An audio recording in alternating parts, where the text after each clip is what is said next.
সকালবেলায় খালি পেটে কলা খাচ্ছেন? তাহলে এই ভিডিওটি আপনার জন্য, কারণ ভালো করার চেষ্টা করেও আপনি ভুল করছেন। কলা শরীরের জন্য ভালো, সবাই জানে, কিন্তু আপনি কি জানেন খালি পেটে খেলেই হতে পারে গ্যাস, অ্যাসিডিটি, এমনকি ইনসুলিন ইমব্যালেন্স? তাহলে উপকারটা কি? কলায় আছে পটাশিয়াম, ম্যাগনেসিয়াম, যা হার্ট ভালো রাখে, এনার্জি বুস্ট করে সকালে, হজমে সাহায্য করে, ব্রেনের জন্য ভালো, মনোযোগ বাড়ে, কোষ্ঠকাঠিন্য দূর করতে দারুণ কার্যকর। কিন্তু সমস্যা শুরু হয় যখন খালি পেটে কাঁচা কলা খাওয়া হয়।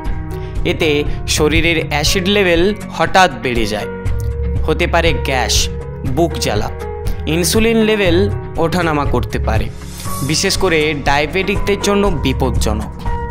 এখন আপনাদের মনে একটাই প্রশ্ন, তাহলে কি করব?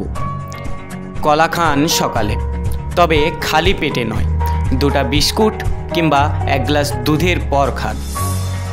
পাকা কলা বেছে নিন, কাঁচা নয়। আপনার স্বাস্থ্য আপনি জানবেন, সচেতন থাকবেন, এটি আমাদের মূল মন্ত্র।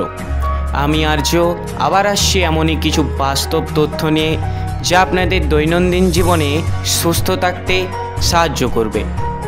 বাই দ্য ওয়ে, ভালো লাগলে ভিডিওটি শেয়ার করুন আর সাবস্ক্রাইব করে আমাদের পাশে থাকুন এবং কমেন্টে জানাবেন আপনি সকালে কি খান।